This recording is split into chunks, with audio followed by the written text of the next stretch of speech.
Okay, so for those who want to know how to resin these mitres here, I'm going to show you how I do it. So what we're going to start with is we need to degrease all the joints. I like to use multi-solve because it evaporates quite quickly, doesn't leave any residue in there. And that's what I use for degreasing. I use that on shower trays when I'm siliconing up as well. So what we're going to do is we're going to masking tape up, because we don't want it spreading across the tiles. We're masking tape up ready as well. And then I've got my little kit down here. So I've got my resin and my pigments, my tool for cleaning off or sort of shaping the resin on the bull nose, all the mixing gear there, my little drug dealer scales there.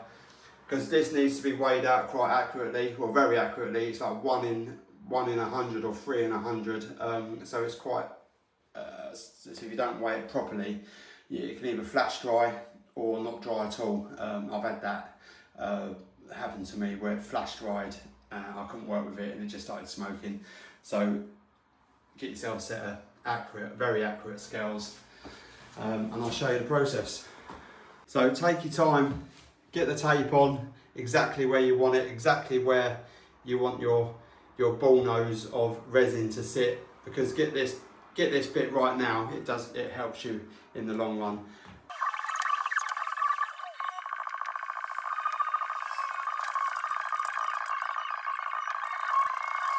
Okay, so I can't get that any deeper blue without risking killing off the resin with pigment, because it won't cure otherwise. So I showed the customer and we agreed that, you know, that is close enough. So I'm going to put the catalyst in there now and get it in the joints. I've got 10 to 15 minutes to get it in the joints. So even more stress. So I didn't have a chance to set the camera up in the distance, but this is what it looks like, and with me going over it with the tool just to sort of smooth it out. So this is what I was saying about putting the masking tape on, because the amount of mesh you'd have to clean up on them tiles, but I've got that corner there looking pretty crisp. So if this wasn't labour intensive enough, what I do is I clean off the excess resin across the top of the tile with a standing blade, and then what I also do then is I take out the grout lines, and taking out the grout lines gives it that finish, that little block, that block colour, and then when I grout it up, it will look like you've sort of like planted a brick in there almost. I cut through the joints with a little multi-tool, which gave me the opportunity to sort of go to each side of the tile to give that crisp edge.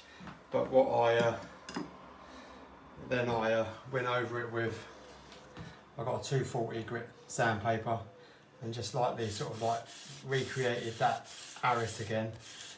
And as you can see, what happens is it sort of dulls off the resin. I want that shine back, so what you can use is some alcohol or I think it's acetone, yeah, that's the one. But this is a sticker remover, adhesive remover, but it's the same thing. And then what that does, I'll put it on a bit of cloth and it wets it and it sort of brings the shine back again. So let me prop the camera up and show you.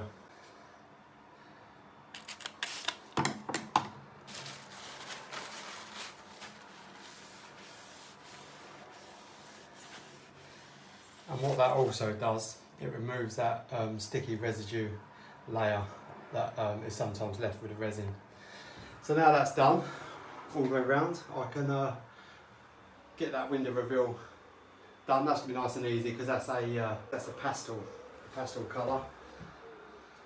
And then it's time for grouting.